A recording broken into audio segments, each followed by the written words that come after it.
pues bienvenidos a esta conferencia Política, Cuerpo y Poder en Nietzsche, que es parte de un ciclo, de un diplomado. Con esta conferencia vamos a dar inicio a esto, y el ciclo en su totalidad se titula La filosofía y el martillo, estética, política y psicología de Friedrich Nietzsche. La idea de esto es que sea un curso de acercamiento y de profundización a la filosofía de Friedrich Nietzsche en algunas de las áreas en las que no se ha quizás profundizado lo suficiente, y que todavía hay muchos puntos a debatir y a discutir en torno a la filosofía nietzscheana, como son justamente, por ejemplo, el tema de la política de Nietzsche, sobre la cual va a hablar el doctor Rafael Aguilera, pero también la estética y la psicología, es decir, la estética, la concepción del arte en Nietzsche, y la psicología con la influencia que tiene el pensamiento nietzscheano en la filosofía y en la psicología, perdón, en las corrientes psicológicas.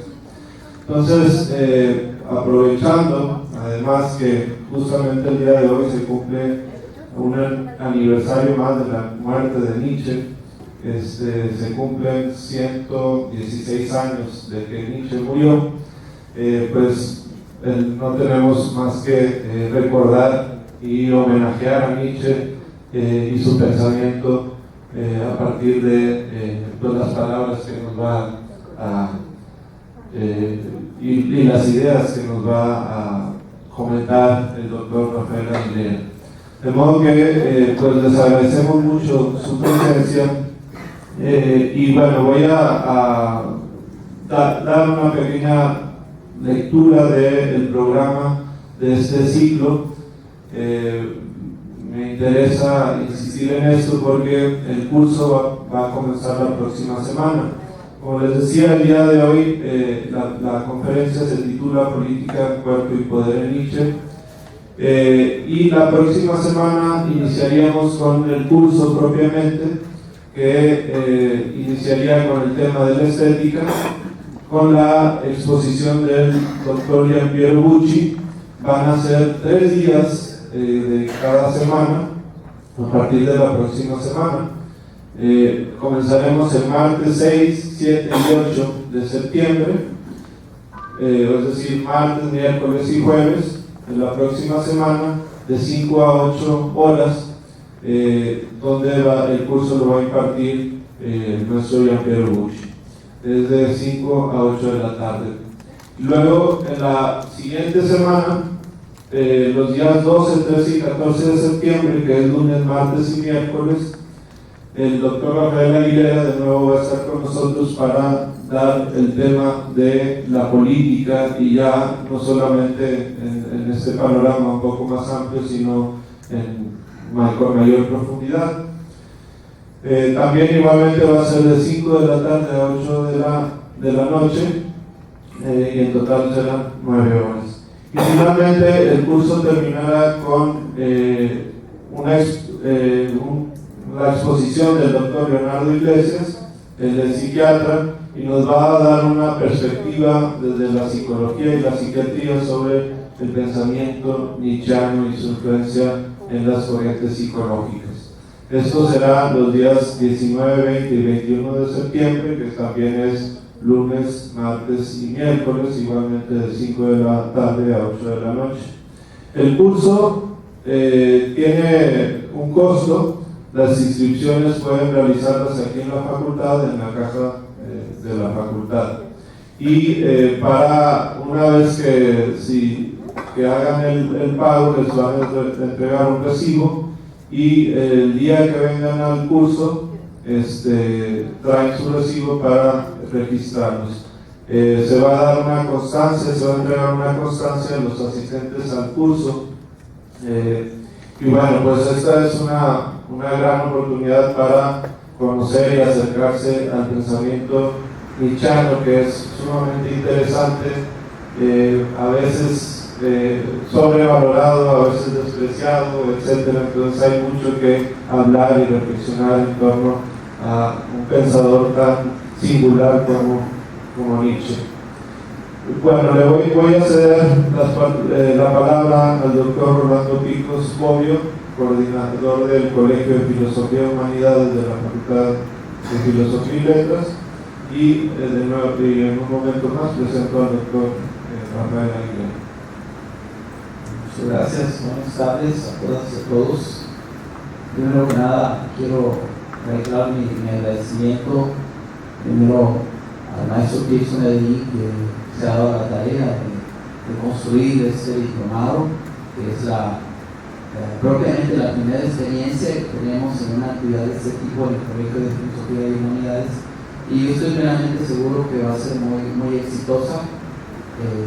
El diplomado tiene todo un sentido, entra en el programa de las actividades de formación continua y de contacto con la comunidad regiomontana, ¿no? Entonces, agradezco ese esfuerzo de Tirso, agradezco al doctor Portales por participar con nosotros este día, por aceptar formar parte de este proyecto, y también agradezco a la subdirectora, la maestra Ludmila Cantú, por el apoyo recibido a la realización de este proyecto, arriesgado en términos de cuando uno hace este tipo de actividades desde la filosofía, donde aparentemente no había interés, pero ya vemos que sí hay interés, y hay una vigencia tremenda del pensamiento de Nietzsche en muchos sentidos.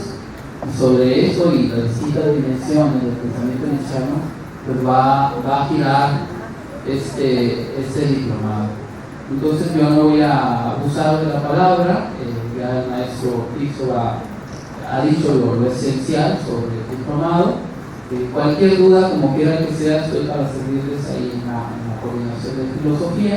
Si no soy, ahí está mi asistente, o por correo electrónico, también nos contactan. Cualquier duda respecto al proceso, con toda confianza. Y bueno, muchas gracias. Voy a leer un pequeño currículum del doctor Rafael Aguilera Portales.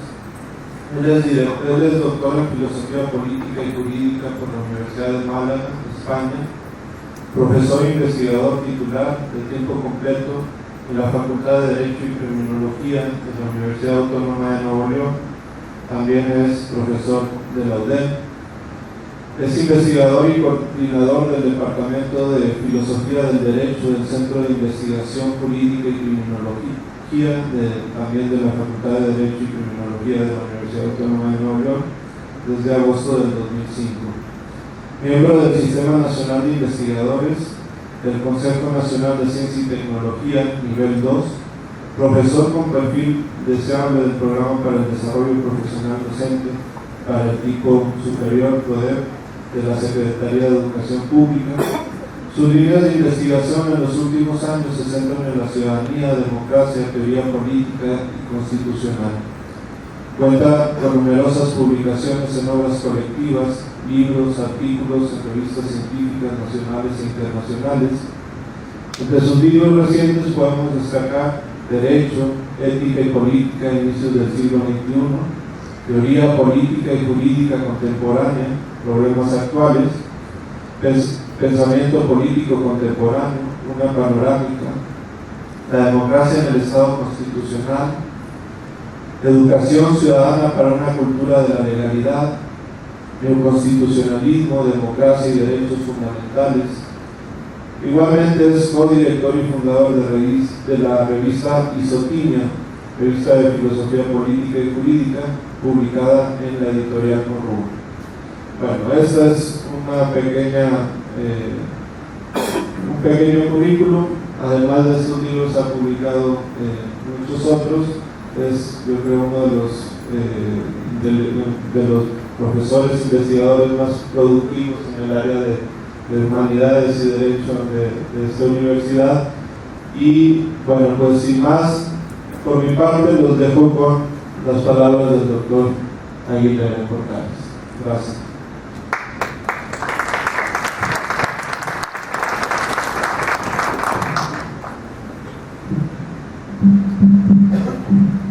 Bueno, pues buenas tardes a todos. Agradecer ante todo pues, que se haya abierto este espacio de debate sobre Nietzsche. Yo creo que es un autor singular e importante que deberíamos abordarlo, y agradezco mucho a la dirección, tanto de esta facultad como al coordinador, en este caso el doctor Rolando Picos, y sobre todo a Tirso, porque el maestro Tirso Medellín ha sido un poco el artífice, creador de este diplomado, que creo que cubre una laguna o un espacio muy necesario, ¿no? Entonces, finalmente, desde una facultad más, como es la de Derecho a la que yo pertenezco, pues ya el Departamento de Filosofía del Derecho que coordino, pues el trabajo que hacemos de hermandad con la Facultad de Filosofía es interesante. Bueno, yo les voy a hablar un poco de la dimensión política de Nietzsche, ¿no? Esta es un poco la idea, rescatar un poco a Nietzsche como pensador, que creo que es un pensador sumamente necesario en los tiempos que corren, porque finalmente Nietzsche es único, es inigualable, es un filósofo que nos ayuda a analizar la cultura contemporánea, y de alguna forma porque Nietzsche, su análisis de perspicacia psicológica ilustrada es muy sutil, muy fino a la hora de analizar las patologías sociales, económicas, culturales, estéticas que hoy plantea propiamente la modernidad, ¿no? Creo que no podemos entender la posmodernidad sin Nietzsche, creo que no podemos entender la sociedad contemporánea sin Nietzsche, y creo que la originalidad de Nietzsche radica precisamente en esto, en el diagnóstico, el análisis, en la interpretación que hace sobre la cultura contemporánea, sobre el momento actual en el que estamos viviendo. ¿Y por qué estamos viviendo lo que estamos viviendo? Finalmente, una sociedad nihilista, una sociedad de inanidad, de inconsistencia. Yo creo que este es el gran análisis, y también por otra parte la gran terapia, porque lo que les voy a plantear yo no es solo el análisis de crítica al nihilismo, de crítica social a la sociedad contemporánea, sino también una terapia, no solo el diagnóstico, sino también la terapia finalmente de la gran política, el gran proyecto de Nietzsche, que es la gran política, ¿no? Su deseo de un proyecto de humanidad libre, superior, de grandeza, de excelencia, que es el programa propiamente político que él plantea, ¿no? Frente a una civilización, como estamos viendo, caótica, que pues hace agua por todos sitios, ¿no? Finalmente, ¿no? Yo creo que su análisis es exhaustivo, es profundo, es un análisis que tiene que ver precisamente con transmitir no solamente una terapia profunda, sino también una tonalidad, un arte existencial, una tensión, un pulso. Yo creo que Nietzsche es un pensador muy libre, se aleja de los pensadores sistemáticos como un Kant, un Hegel, que elaboran grandes construcciones arquitectónicas, filosóficas, con una sistematicidad precisa, ¿no? El humanismo de Immanuel Kant, ¿no? Con la crítica profunda, la crítica práctica, la crítica al juicio, elaboran edificios arquitectónicos muy sistemáticamente elaborados, perfilados. Sin embargo, Nietzsche no es un pensador sistemático, es un pensador fragmentario. Es un pensador que utiliza incluso el lenguaje poético, artístico, la metáfora, el uso metafórico del lenguaje o el uso del lenguaje poético para expresar su pensamiento, ¿no? Y esto lo hace difícil, esto hace que Nietzsche sea un pensador sumamente complejo, controvertido, polémico, porque él mismo se contradice en sus escritos, ¿no? Él mismo finalmente quiere tener múltiples lecturas, no una lectura o una interpretación unívoca, unilateral, sino un perspectivismo multiintegrador, multilateral, que finalmente genere precisamente diversidad de visiones, ¿no? Esto tiene que ver mucho con la idea del pluralismo hermenéutico, genealógico, intempestivo, que precisamente nos está planteando. La genealogía tiene que ver con el origen de los conceptos, de los valores del Occidente, rescatar cuál es el origen histórico, y la hermenéutica tiene que ver precisamente con el carácter interpretativo que tienen esos mismos conceptos. Por lo tanto, Nietzsche nos es absolutamente necesario, nos es único. Yo creo que inigualable, y en este sentido es un espíritu absolutamente de primer orden. Es un filósofo de primer orden que debe ser discutido, que debe ser estudiado y debe ser asimilado. Nietzsche es un polvorín, realmente, es pura dinamita, porque Nietzsche detona las bases y los fundamentos de la cultura occidental. En el ámbito político, en el ámbito filosófico, en el ámbito religioso, en la crítica a la moral, en la crítica a la metafísica, en la crítica a la ciencia, en la crítica al arte, realmente no deja pie con cabeza. Nietzsche es demoledor, él mismo lo dice, no ha venido a traer la paz sino la guerra realmente, ¿no? Es decir, a traer una guerra intempestiva contra todo lo que ha construido finalmente la cultura occidental, ¿no? Y en este sentido su carácter combativo, intempestivo, tambalea las bases, o hace que las bases de la cultura occidental tiemblen finalmente. Nietzsche es el pensador de la escuela de la sospecha, como Paul Ricoeur dijo, Freud y Marx, pero sin duda es comparable a pensadores como Freud, como Hegel, como Marx, que han tenido una influencia o un impacto inigualable en nuestro siglo XX, ¿no? Y sin el cual no podríamos entender la cultura ni la historia occidental, ¿no? Pero sin embargo su impacto ha sido polivalente, es decir, Nietzsche ha sido complejo y ha habido ideologías fascistas, nacionalsocialistas, como sabemos, que han tratado de secuestrarlo. Han hecho un secuestro perverso del pensamiento nietzscheano, ¿no? A veces un secuestro y una tergiversación y una falsificación de su pensamiento. Esta es la parte un poco que tendríamos que rescatar, porque nos han vendido un Nietzsche pro-ario, pro-nazi, belicoso, militarista, chauvinista, nacionalista, y Nietzsche no tiene nada de eso. Nietzsche no tiene absolutamente nada que ver con todo esto. Pensadores que siguen la escuela de Nietzsche, pues los vemos, ¿no? Foucault, Rorty, Deleuze, Derrida, Lyotard, Bachelard, Bataille, Rosinsky, Colli, Sloterdijk, ¿no? Zizek. O sea, hoy en día, Giorgio Agamben, por ejemplo, son pensadores que están diciendo mucho, que están lanzando grandes propuestas y que precisamente tienen que, como punto de partida, Nietzsche, su análisis nietzscheano. Por lo tanto, no podemos entender la filosofía contemporánea y el pensamiento contemporáneo sin pasar por Nietzsche, ¿no? Quien quiera estudiar a Foucault, quien quiera estudiar a Rorty, tiene que necesariamente entender a Nietzsche. Porque sin Nietzsche no podemos entender la modernidad en el momento actual. La civilización, y este es el diagnóstico que de alguna forma él detecta, la civilización occidental tiene una profunda decadencia. Es una sociedad que tiende al nihilismo. La modernidad es un movimiento histórico que tiende al nihilismo, tiende a la nada, al vacío de los valores, al ocaso de los ídolos, a la muerte de los dioses. Y cuando hablamos de muerte de dioses, no estamos hablando solo del dios judeocristiano, estamos hablando también de los dioses y los ídolos en plural, el dios ciencia, el dios Estado, el dios soberanía popular. Todos los dioses van feneciendo progresivamente. Y cuando se caen todos los ídolos, nos quedamos desnudos ante la intemperie. Este es un poco el desenlace o el diagnóstico que Nietzsche nos está dando. Pero claro, el nihilismo, si nuestra cultura tiende al nihilismo, si hemos caído del nihilismo, finalmente Nietzsche es un profeta del nihilismo, no es que él crea en el nihilismo. Ese nihilismo decadente, débil, tiene que ser superado por un nihilismo fuerte, un nihilismo activo. Y ese es el proyecto de la gran política, la transmutación de los valores, la transvaloración de todos los valores. Si los valores de Occidente son valores decadentes, mediocres, que no impulsan el instinto de vida, el instinto de afirmación, la voluntad de poder como voluntad de vida y afirmación y de dominio, no de dominación, cuidado. Si no han potenciado esto, entonces finalmente lo que tenemos que hacer es un proyecto de transmutar esos valores. Valores que no han servido históricamente, valores que tienen que ser cambiados.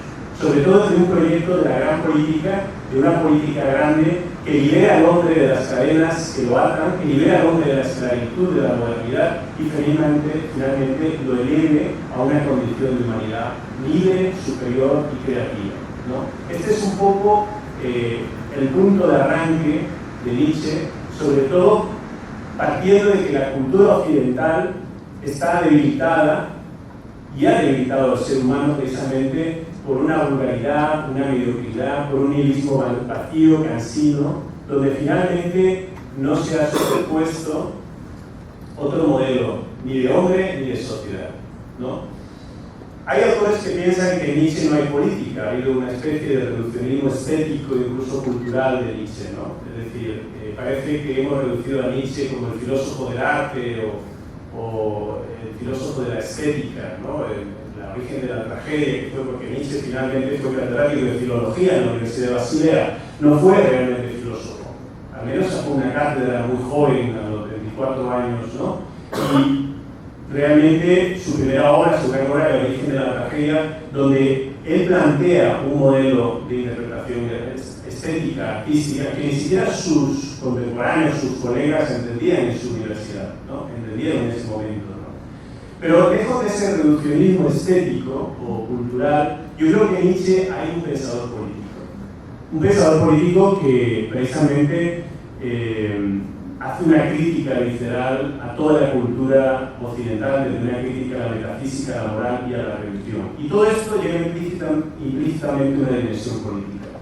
La crítica a la civilización occidental conlleva precisamente una propuesta, un horizonte utópico y una propuesta política, ¿no? Que habría que rescatar en Nietzsche. Nietzsche cree que toda la modernidad, tal como nace en estos últimos 5 siglos, tiende evidentemente al nihilismo. Es un movimiento nihilista. La modernidad política, que es la modernidad del nacimiento del Estado, el Leviatán, como diría Hobbes, ¿no? Conformar un Estado frente a la debilidad y la inseguridad, frente al temor, a la muerte, frente al miedo, ¿no? El Leviatán, un Estado fuerte que realmente brinde una seguridad. Este era el modelo, el monstruo que nace con la modernidad. O una modernidad económica que nace con el capitalismo, ¿no? En el siglo XV, el siglo XVI, o la modernidad científica con la revolución científica del siglo XVI, con Kepler, Galileo, con Newton, finalmente, ¿no? Con Copérnico, ¿no? Con todos los pensadores y científicos que inauguran finalmente.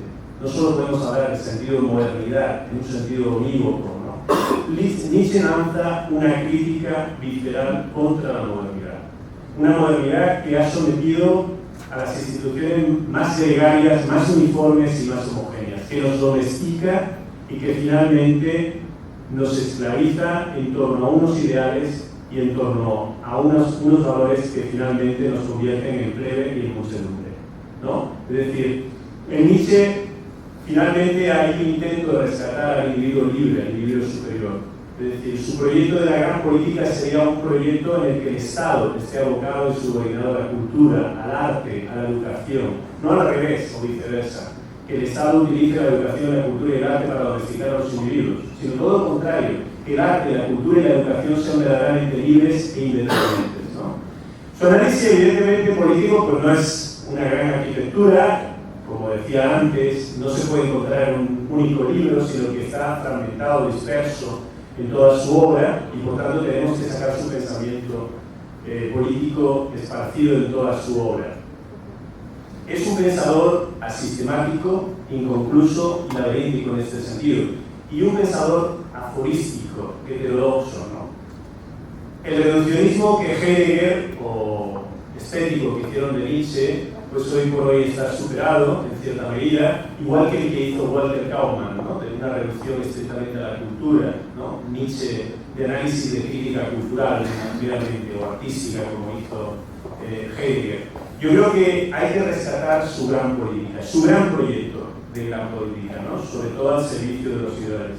Por lo tanto, Nietzsche vemos que hay una ampliación del horizonte de la racionalidad política.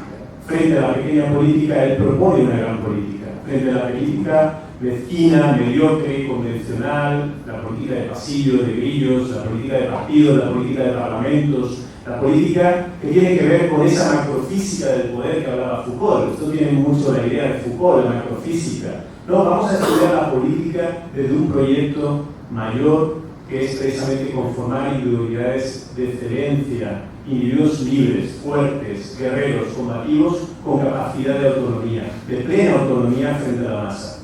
Sobre todo porque Nietzsche es de alguna forma un pensador premonitorio de lo que va a ocurrir en el siglo XX. Y el siglo XX lo que ocurre realmente es el surgimiento de los totalitarismos, el surgimiento de los fascismos, el surgimiento de los movimientos de masas, finalmente, ¿no? Es decir, del hombre masa, ¿no? Algo que Ortega y Gasset decía claramente en la reunión de Mombasa, ¿no?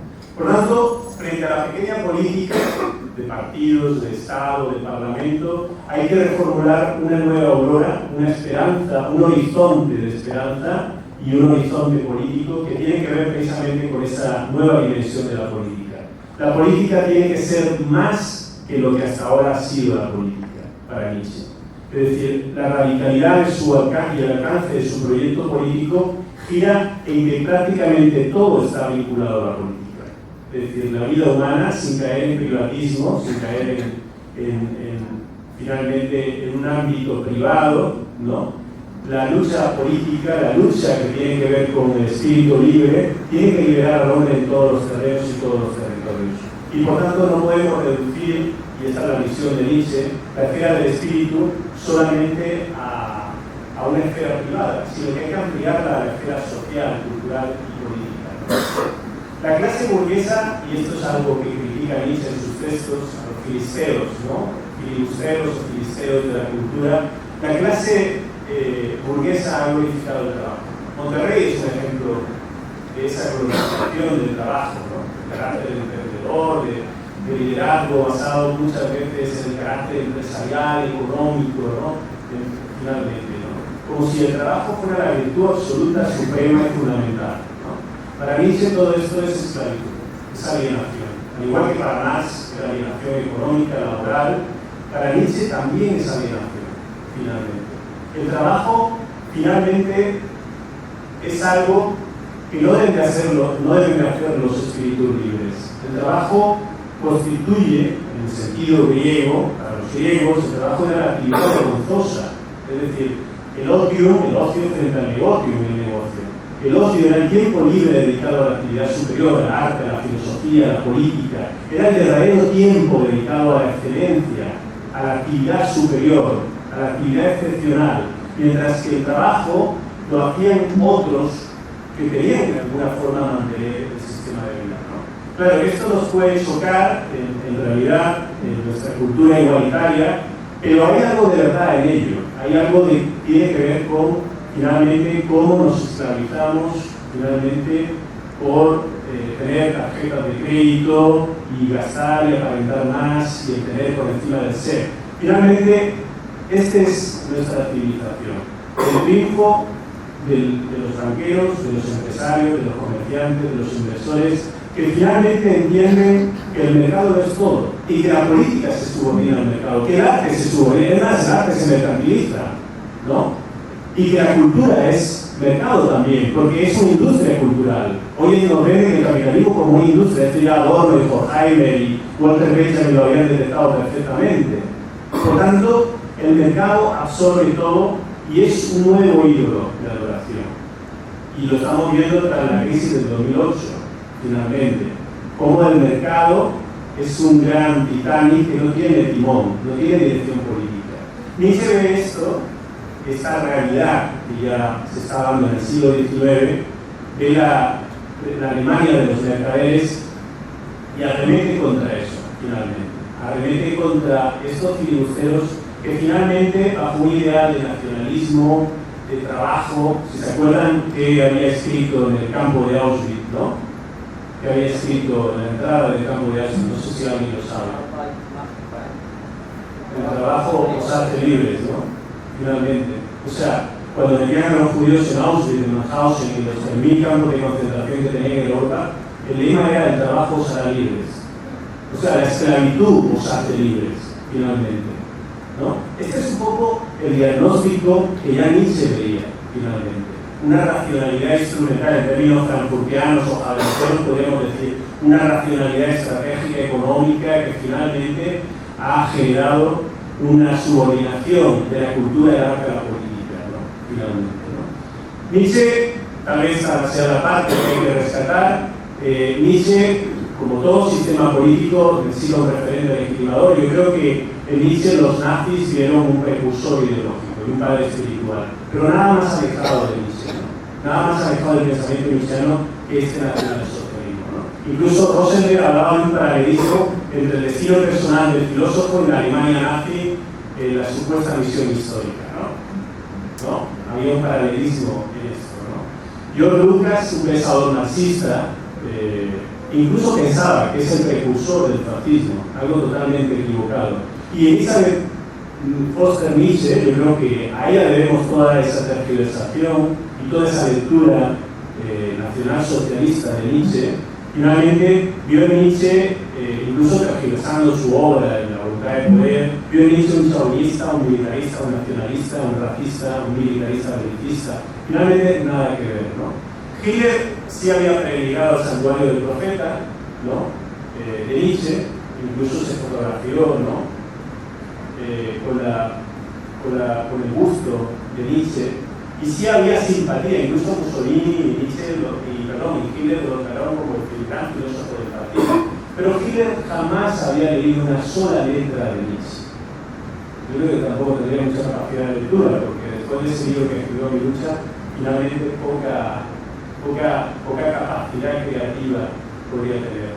Pero Nietzsche en absoluto es antisemita, antijudío. Él admiraba a la clase judía, y lo vamos a ver. No era nacionalista para nada, detestaba la nación alemana como una nación mediocre. Creía que para ser un buen alemán hay que desalemanizarse progresivamente. Tampoco era militarista, porque no era nacionalista, porque creía en la unidad de los países de Europa, de una Unión Europea, cuando esto no se activaba hace 2 siglos, ¿no? El siglo XIX fue la guerra de los europeos entre sí, ¿no? Y él ya atisbaba o preconizaba la Unión Europea, con la unidad de los pueblos y países.